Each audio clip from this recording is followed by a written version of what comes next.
Hey, what's going on? It's your boy BT, and I came here to talk some boxing with the thousands of True School Sports subscribers. Now, we haven't done one of these outside videos in quite a minute, but this is the first time we're doing this in my Miami area. So shout out to Miami. No longer in Dania, we're in Miami now. But this is the official.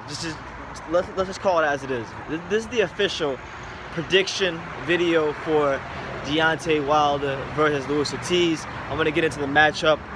It's an interesting fight because obviously, while this wasn't a fight that many of us wanted to see, Luis Ortiz versus Deontay Wilder is still a good fight. The first fight was a fight of the year candidate. It took Wilder 10 rounds to get Ortiz out of there, and Ortiz really put him in some uncomfortable positions. So the thinking is, for a lot of people that want to see Wilder lose, is that if Ortiz can just finish Wilder off the time and put him in the same positions, maybe go to the body, land a couple more headshots, maybe not gas out, that perhaps there's a potential upset here. And I'll be honest with you, I've probably been because I'll be honest with you, I don't think Luis Ortiz has a big chance at winning this fight. I think he has a chance, but I don't think it's a big chance because of the fact that he's very old, and I can't see Luis Ortiz fighting any better than he did in the first fight. Now, to his credit, he has made some adjustments to his training camp. He brought a new strength and conditioning coach in the world-renowned Larry Wade, who's worked with the likes of Sean Porter, and we know how in shape Sean Porter comes into camp, and also Caleb Plant. So Larry Wade is probably one of the very few strength and conditioning coaches in boxing worth anything, to be quite honest with you. So, that could be the difference. That could help Ortiz in this fight. If Larry Wade can help Ortiz get into better fight shape, then I think it'll go a long way towards helping him, because I think a lot of the reason as to why Wilder was able to land some of those punches in the 7th round and the 10th round was because Luis Ortiz gassed. And you could tell when he gassed because I remember it was right before that first knockdown. Ortiz, for the first 5 or 6 rounds, he was doing a marvelous job. He was moving his head off the line. He was countering Wilder consistently with a straight left hand, and that was a big problem for Wilder in the first 5-6 rounds. And it wasn't until Luis Ortiz began to follow Wilder around the ring in a straight line that Wilder was able to line him up for the right hand and change the fortunes of the fight. So his stamina, to me, from his side of things, is the make or break factor for Ortiz heading into this rematch. Now, for Wilder, this is a fight that he can ill afford to lose. And to be honest with you, I think Wilder has actually become a better fighter since the first Luis Ortiz fight. And I'm going to explain to you why. Because they say when you win a world title in boxing that you get 20% better. Well, Deontay Wilder has had that WBC belt for damn near half a decade now. He's had it for half a decade. And with him having it for half a decade, with him scoring so many knockouts, and a knockdown of Tyson Fury in the 12th round of their fight, he's developed a lot of confidence. And boxing is very psychological. It's very much about the mental and the spiritual more than it is the physical, because the mental and the spiritual will affect the physical. And his mental and spiritual is at a 55 out of 10 right now. And that's why I really believe and genuinely believe it's going to take a special fighter and a special performance to beat Deontay Wilder. And I know Luis Ortiz can go in there and he can turn in a good performance. I have no doubt about it that Ortiz can go in there and turn in a good performance and make a fight out of this fight. But a special performance, an errorless performance, I'm not so sure, because as Deontay Wilder has said himself many times, all you gotta be to beat him. You gotta be to defeat Deontay Wilder. You gotta be perfect for 12 rounds. But all he has to do is be perfect for 2 seconds to land one of them big punches on you. You see what I'm saying? And I know a lot of people get into he does this technically wrong, he does that technically wrong, but his gift, which is his power, is so good that he can get away with it. So you gotta give credit where credit is due. For Wilder, the keys to this fight don't change. The keys are gonna be, number one, the straight right hand.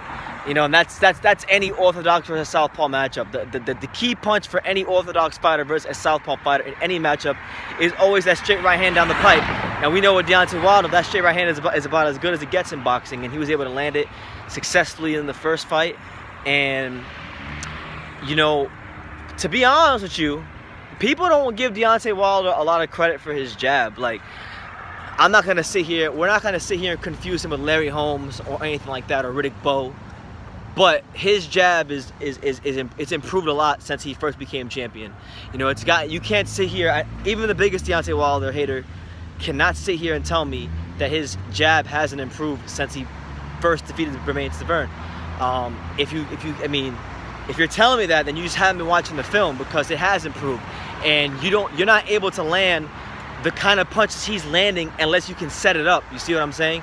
And he knows how to set it up. And that's an art, that is a skill that he must get credit for. And while I believe Ortiz will come in shape, and I believe he'll be motivated to become the first Cuban heavyweight champion, and fulfill the unachieved dreams of Felix Savone and Teofimo Stevenson, the great Cuban heavyweight amateurs from this country. While I think he'll come in motivated, I can't see him beating Wilder because of the fact that, with his age, with his endurance or lack thereof, I can't see it. Larry Wade, I think, is a great strength and conditioning coach, but he's not a miracle worker. And Deontay Wilder is one of those fighters. He kind of has, in his own way, like it's different because fighters are different. This is martial arts, so certain fighters have different styles, much like artists have different styles when they paint on a canvas. You see what I'm saying? Deontay Wilder, in his own way, has kind of like the Gennady Golovkin to Triple G effect, where he can just follow you around the ring, and he don't gotta throw a punch, and you're gonna expend energy. He's gonna make you fight when you don't want to fight. He's gonna make you throw punches when you don't want to throw punches, because you're gonna be weary of that power. You're gonna be weary of what he can hurt you with, and I see that being the case here for Ortiz. I believe early in the fight, you're going to see Ortiz, probably outbox Wilder. Might be a repeat of the first fight. I think the counter left hand will be there for him in the first 4 rounds. Should it go that far? I think the counter left hand will be there for him. But I can't see him avoiding that power for more than for the whole fight. I just can't. He fought the best fight he's going to fight. He got to the championship rounds in their first fight. I can't see him getting to the championship rounds in the second fight. And I'll be honest with you, Deontay Wilder, mentally, physically, spiritually, he's at such a level where he's confident right now, where I legitimately think he's going to stop Luis Ortiz very, very early. If we can use this, I know Stiverne in that second fight with Wilder in the rematch wasn't, the caliber of fighter that Wilder's going to face in Ortiz in the second fight. If we can learn anything from that Stiverne fight against Deontay Wilder, is that in rematches, once Deontay Wilder seems to be that kind of fighter where if he's seen your style one time, if he's shared the ring with you and he knows anything about your tendencies, that he can actually use that against you and figure you out and use it to his advantage and blast you out of there. And that's what I think is going to happen. I think we're going to see Luis Ortiz boxing well for a round, maybe 2 rounds, maybe 3 rounds. But I predict, and this is my prediction, I predict that sometime before the 6th round, this fight is going to end.